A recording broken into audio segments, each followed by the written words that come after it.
My mother always said, enjoy it while you got it, kid. Since her recent trek through menopause and the common frustrations associated with aging, I have unavoidably glimpsed the exciting developments a woman must endure.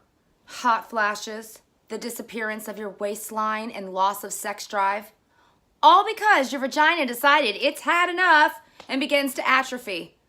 Body parts, no longer where they're supposed to be. And as the days go by, the woman staring back at you from your bathroom mirror suddenly resembles a Picasso.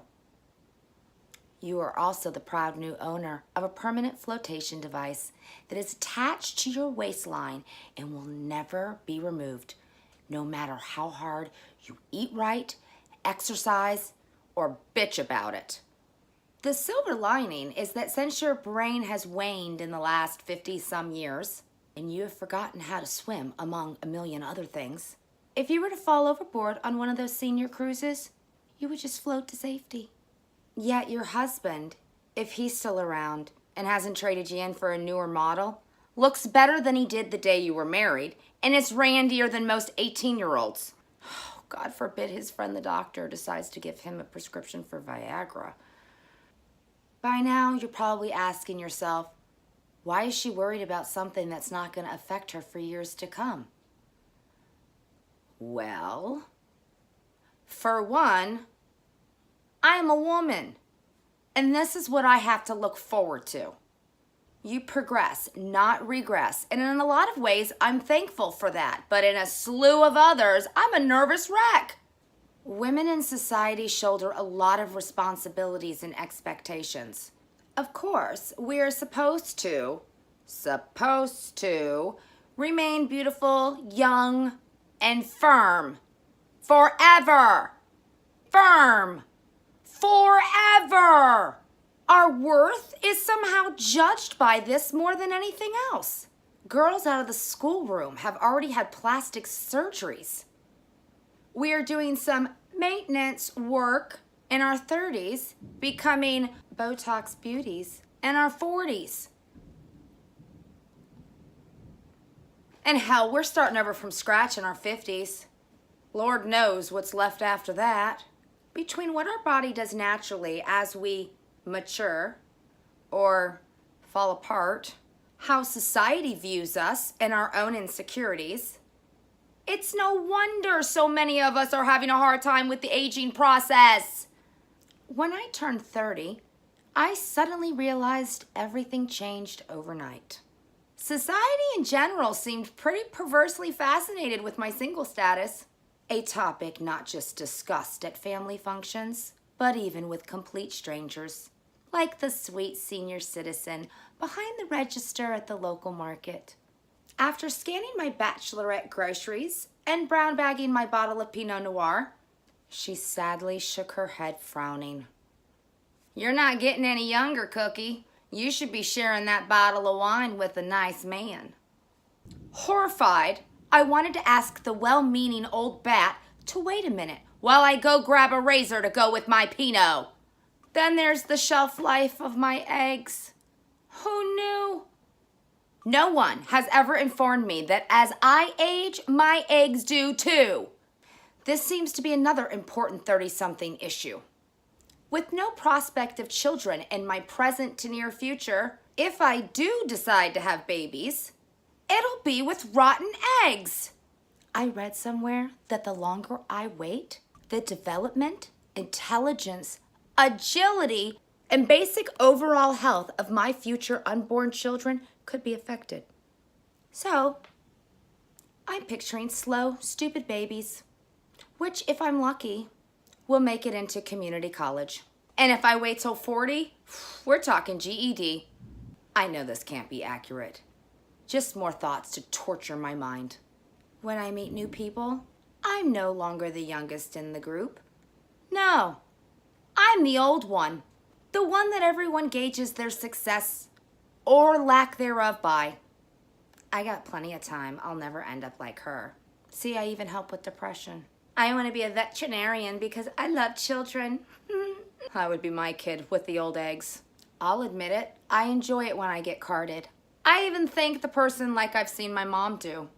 I always thought she was such a dork when I was younger, and roll my eyes and laugh as she happily handed over her identification, while beaming and giggling like a schoolgirl. Instead of being annoyed these days, I readily show my ID and thank the little girl rolling her eyes behind the counter. I'm only 30 for Christ's sakes! Just you wait, sweetheart. You'll be 30 one day soon, and some young, pubescent young little shit's gonna be rolling her eyes at you! But then some things never change.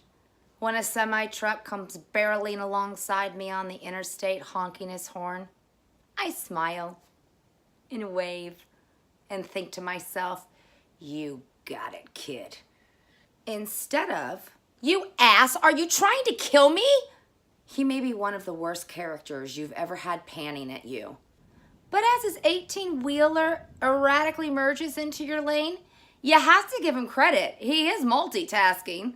Hanging out the window, resting his index and middle finger on each side of his mouth while plunging his fat slobbering tongue in and out like some starved reptile searching for its slower moving prey. Yet he manages to handle his rig with his other free hand, at times pointing at his bumper sticker on his extended cab that read, "It's not the size of the worm, but how you wiggle it that counts." Yes, enjoy it, because that heinous spectacle is fleeting. The Peterbilt horns will stop blowing. The county's finest construction workers will stop hollering and calling me mommy, mommy, mommy, and forget the days of a free drink. It will all soon be a thing of the past. When I hit that stage in my life and I start sagging, I hope I will grow old tastefully and comfortable with myself. Not like the women in the mall with the long blonde hair and stiletto heels. From the back, she looks 25. And then she turns around and you're like, good God. No amount of plastic surgery is gonna make a 75-year-old woman look 25. And who in their right mind would want to? I love to watch the guys that spot her from behind. The young males with raging hormones will actually spout off something like, damn. While waiting for their wives to hurry up, the older men, with their raging hormones, are speaking even louder, but only with their eyes. Then she turns towards him.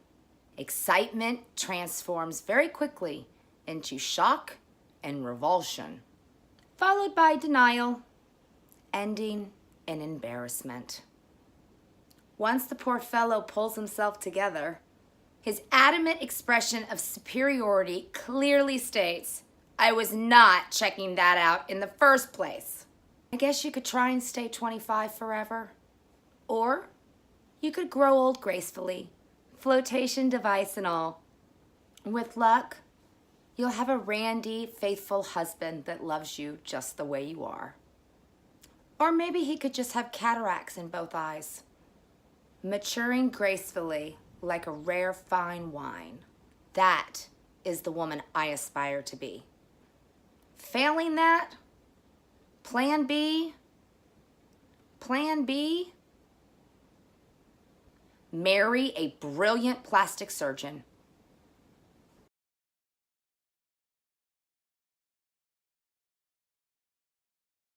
Hey, if you like me and you want more, subscribe. Yeah.